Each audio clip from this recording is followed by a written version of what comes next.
Good day sa inyo mga katiktik at welcome sa Clarvans Channel. Ngayon meron tayo ditong Samsung Note 20 5G. Ipapakita ko sa inyo kung paano nga ba ito i-hard reset. Ayan, naka-pattern po siya mga katiktik.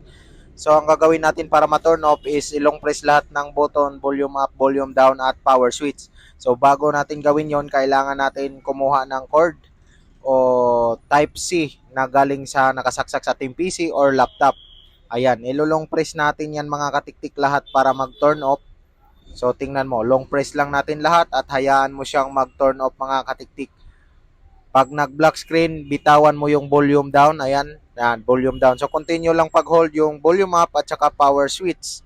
So ganyan. At maya-maya bitawan mo ulit ang power switch. Yan. Tapos ipindutin mo ulit mga katiktik ang power switch.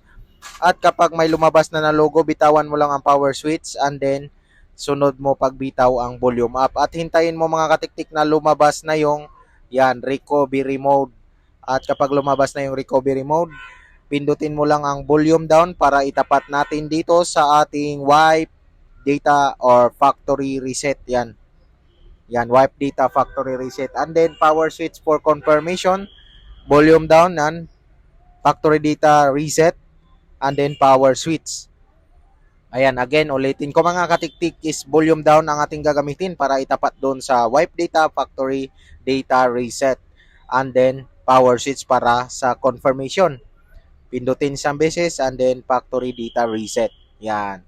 Tapos, hintayin mo na lang yan mga katiktik. Pindutin mo yung power switch para mag-reboot system. At it takes 5 to 10 minutes para magbukas mga katiktik. Kaya pinapass forward ko na siya. So, yun, nagbukas na po ang unit at atin na lang isi-set up. So make sure mga katiktik, alam nyo yung Google account bago nyo i-reset ang yung Note 20 5G.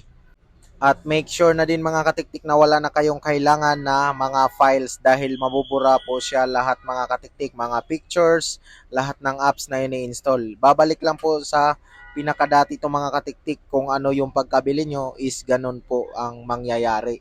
Erase na po lahat, kumbaga clean na po lahat mga katiktik. Ayan, si-set up lang natin hanggang makarating tayo sa ating home screen. Again, ang tricks doon mga katiktik, kailangan nakasaksak siya sa ating PC or laptop para lumabas ang recovery mode. Kasi pag hindi po siya isaksak, is hindi mo po ma-hard reset ang iyong Samsung na Note 20 5G. Maraming thank you katiktik.